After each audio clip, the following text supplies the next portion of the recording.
Hello everyone, তোমাদের সঙ্গে তো শেয়ার করেছি বেলঘড়ে এসেছি আমি বাবা মার কাছে। পরের দিন সকালেই আমি আর মা বেরিয়ে পড়েছি শান্তিপুরের উদ্দেশ্যে।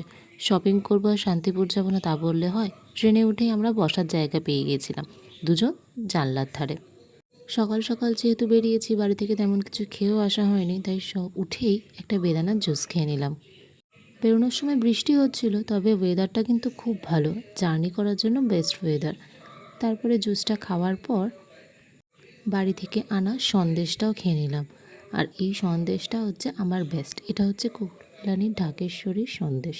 তোমরা যারা কল্যাণীতে থাকো তারা ঢাকেশ্বরী সুইটসের এই মিষ্টিটা খেও। আর আগের দিনে আনা বাবাইয়ের এই চকলেটটাও খেয়ে নিলাম।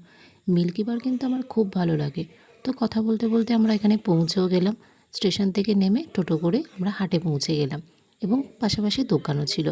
তারপরে ওখানে গিয়ে শাড়িগুলো দেখছিলাম। এই শাড়িগুলো কিন্তু গরমের জন্য ভীষণ কমফোর্টেবল। আর এই শাড়িগুলোর প্রাইস ওরা বলছিল 600।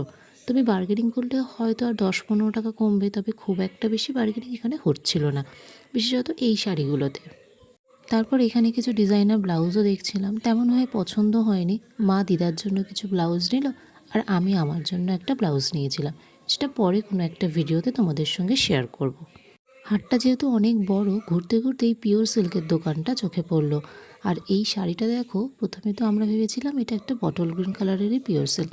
তারপরে ওপেন করতেই এই শাড়িটা এত সুন্দর একটা কালার ধরা পড়লো, যেটা পিঙ্কের সঙ্গে বটল গ্রিনের একটা কম্বিনেশন।